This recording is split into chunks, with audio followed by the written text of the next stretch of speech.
সঙ্গে আবার একটার সাথে আরেকটা আমরা একটা হরফ পড়ছি এবং হরকত দিয়ে উচ্চারণ শিখছি না। আবার প্রথম থেকে আমি এতদিন আমরা আজকে কতদিন, আজকে ধরেন 8-10 দিন আমরা এই হরফগুলি আগে প্রথমে শিখছি, তারপরে হরফের সঙ্গে হরকত দিয়ে জবর জের পেশ দিয়ে উচ্চারণ শিখেছি। হ্যাঁ, আলাদা আলাদা পৃথক আলাদা শিখছি। আজকে আপনাদেরকে আমি একটার সাথে আরেকটা মিলাবো, একটার সাথে আরেকটা জোড়া লাগাবো, একটা হরফের সাথে আরেকটা হরফ, এরকম আরেকটার সাথে আরেকটার সাথে আরেকটা, এরকম জোড়া দিতে দিতে অনেকগুলি একসাথে দিব। এই মিলানোকে আরবিতে বলা হয় মুরাক্কাব।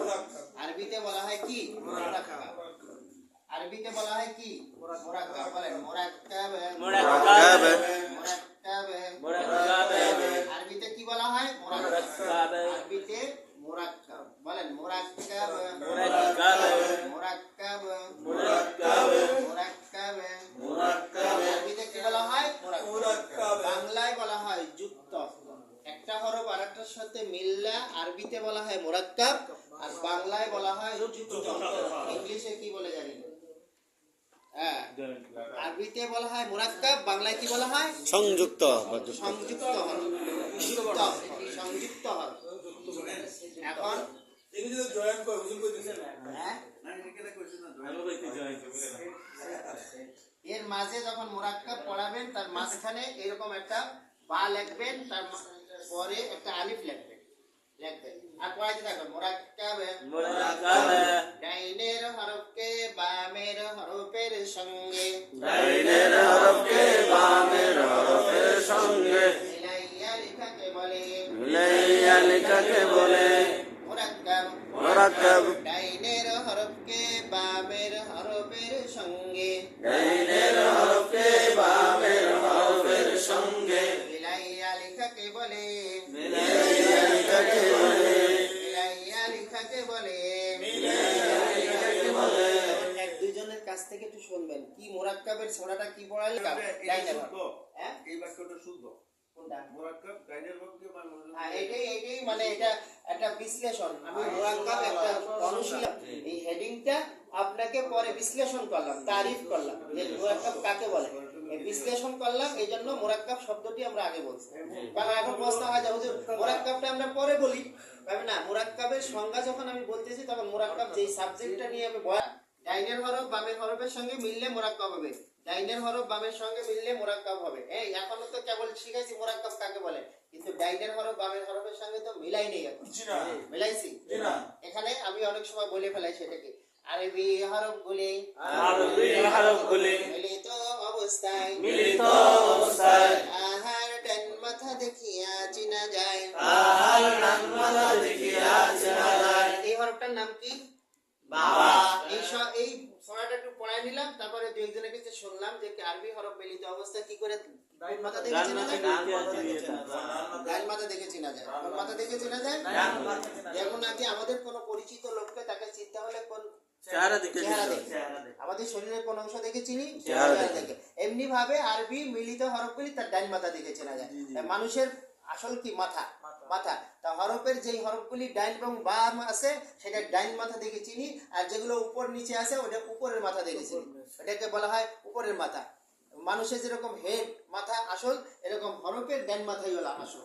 ঠিক আছে? তাহলে এখানে আমরা ডাইন, এই হরফটার নাম কি? বা। এটার নাম কি আবার বলেন? বা।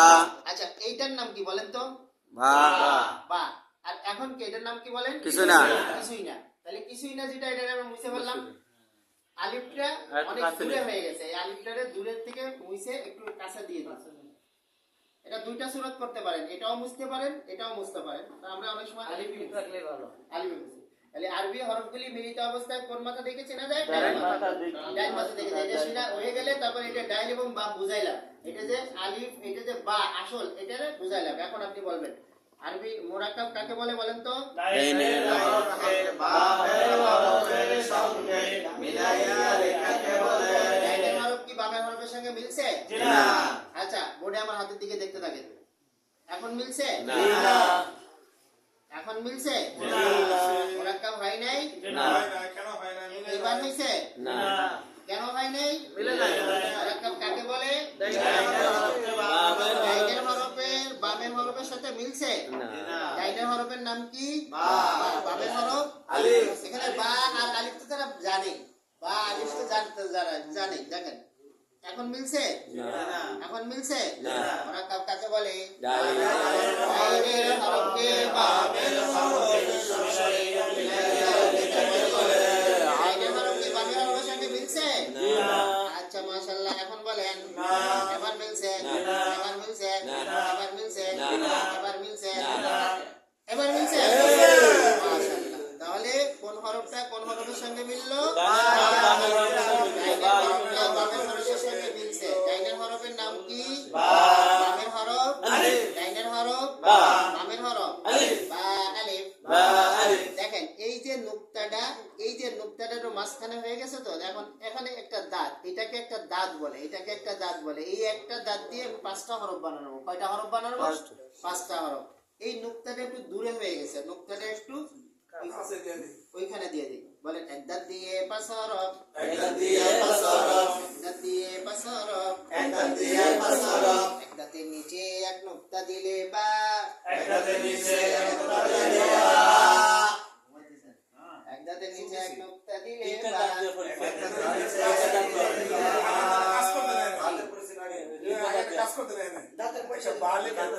না, বা লিখতাম না। নুন থেকে আরম্ভ করো। বা তো আপনি আগে পড়াইছেন। আপনার নাম কি? কয়টি নুক্তা? কোন দিকে? এক দাঁতের উপর এক নুক্তা দিলে নুন। এটার মধ্যে পার্থক্য, এক দাঁতের নিচে এক নুক্তা দিলে বা, এক দাঁতের উপর এক নুক্তা দিলে নুন। এক দাঁতের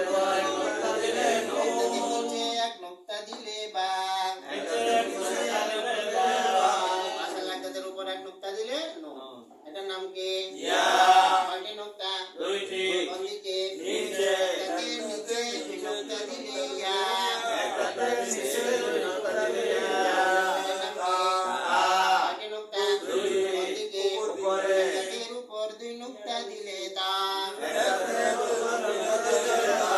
এক দাঁতের নিচে দুই নুক্তা দিলে ইয়া। এক দাঁতের উপর দুই নুক্তা দিলে তা। কয়টি নুক্তা? কোন দিকে? এক দাঁতের উপর 3 নুক্তা দিলে সা। 5টারে পরিবর্তন করবেন। এক দাঁতের নিচে এক নুক্তা দিলে বা, উপরে এক নুক্তা দিলে, নিচে 2 নুক্তা দিলে, উপরে 3 নুক্তা দিলে, 2 নুক্তা দিলে, তার উপরে 3 নুক্তা দিলে। এক দাঁত দিয়ে কয় হরফ? আমি নুক্তা দিব, আপনারা পুরো কথাটা বলবেন। আমি নুক্তা দিব, আপনারা পুরো কথা বলবেন। আমি বলবো, আপনারা নুক্তা দিবেন।